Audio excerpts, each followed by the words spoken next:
Hi everyone, I promised to make a video of the basic graphing and tables handout I gave. Emailed it to you all, the one that's about the pizza. So this won't help you at all unless you have that in front of you and you've done it. I'm not even going to read the question. I'm just scrolling down here. So read your question and make sure you understand it. We've got a table that shows the different prices of pizza and the quantities of pizza that will be demanded. And we have to plot that on the line. So I'm going to pause this, go ahead and plot it, and come back and see you.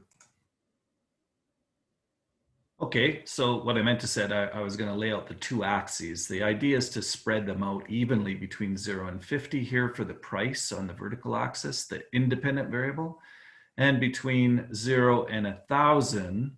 Notice these are in hundreds, so that's 100, 200, 300, 400, 500, 6, and so on the x-axis, which is the dependent variable. So I just go and plot it, x 700, y 20. So we'll go across to 700 and up to 20, should be right about there. And now I go x 500 and y 30. So I go 500 and up to 30, should be about there. Then I go x 300 and up to 40, x 300 and up to 40 should be about there.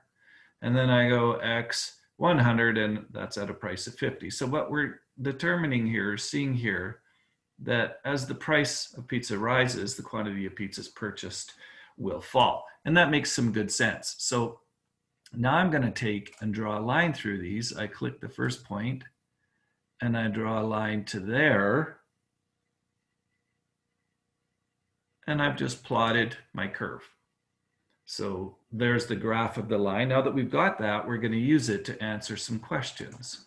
So if you flip over on the other side, this is the part where you have to be following along your questions, and I'll put them up here. If you flip over, the first question says, from the graph or table, how many pizzas will be demanded if the price is 30? Well, I know I can go to the table, and at the price of 30, 500 pizzas are demanded. So that's easy, but the table and the graph are exactly the same thing. They tell us the same information. So if I go to a price of 30 and I go across to my graph, I hit that point and come down, I see the number 5. That means 500 pizzas will be demanded. So the table and the graph are the same. Then it says from the graph, how many pizzas will be demanded if the price of pizza was 25? Make sure you see that on the table. Well, I'll use a different color and I'll go up to the price of pizza 25 and it's not there. But it's halfway between 20 and 30. So there's my 25. I do the same thing. I go across to the graph, hit that point and come down and I see my answer is 600 pizzas. That's right off the graph. Well, let's find 25 in the table. It's not there, but it is right in between 20 and 30. So if I go over here, right in between 500 and 600, or 500 and 700 is 600. So my answer to question B is 600 with the table and the graph. And it says from the graph, determine how many pizzas will be demanded if the price of pizza is 10. Make sure you see it from the table as well. So let's pick another color. Find the price of pizza 10. It's right there. So I go across and I go, the graph isn't long enough, but that's okay. I just extend it. So I'm going to come up here and just click this point and extend my graph. I'll try and do this as accurately as possible. Extend my graph. And now I can come along and find out what my answer is. If the price of pizza is 10, I go across, hit my graph, there it is, and I come down and I see that the quantity demanded is 900 pizza. Okay, can I do the same thing up top in the table? Well, I don't have a price of 10 in the table, but look at the pattern, 50, 40, 30, 20. Well, there's a price of 10. Okay, but how does it compare to the quantities and how do we know? Well, it's a straight line, so I can go 100, 300, 500 plus 200 is 700 plus 200 is 900. So I get my answer up here off the table or off the graph. It's exactly the same. For the next question, what price would be charged if we were trying to sell 20, or what price would we charge if we were trying to sell 200 pizzas? Well, I just go across to my pizzas, there's 200, and I go up from 200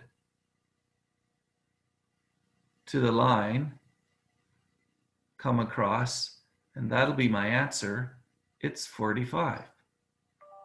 So my answer is, well, we'd charge $45 if we were trying to sell 200 pizzas. Okay, so let's see that from the table. Well, here's 100 and 300, and right in between is 200. So if we wanted to sell 200, the appropriate price would be between 40 and 50, and we're going halfway because it's a straight line, and we were halfway over here. So the answer is 45.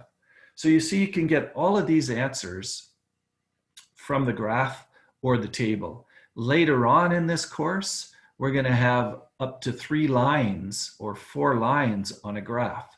And all you have to do is identify which line we're talking about, and then do the same thing we've just done. Go from the price or the quantity and figure out the other answer. So the very last question on this wants you to calculate slope. So you need to know that slope is rise over run, which most of you would probably, that's the first thing you'd go. Or it's this thing called change in y. So the change in the y-axis divided by the change, that's what that triangle means, in x. Or if you want to just lay out the actual numbers, it's y2 minus y1, that's the change in y, or the rise, divided by x2 minus x1, that's the run. And those have to be in brackets because you got to do them first. So either way you do it, you just pick 2 points. I'm going to pick 2 points on here. I'll clear this and come back to you just in a second. Okay, let's pick 2 points. Why don't we pick the first 2 points? You need 2 points to do this. So the price will be 20 and 30, and the quantity will be 500 and 700. So I go and find change in y. Well, change in y is the change in price. Let's do 30 minus 20. So I can do 30 minus 20, and now I have to divide that by the change in x. Well, the change in x would be 500 minus 700. Notice how I'm doing it, 500 minus 700, because I'm matching it. When it's 30 minus 20, it has to be 500 minus 700. And this works out to be 10 over minus 200. So that answer is minus 0.05 is the slope. So we calculate the slope doing rise over run, change in y over change in x, or this third formula, which is exactly the same.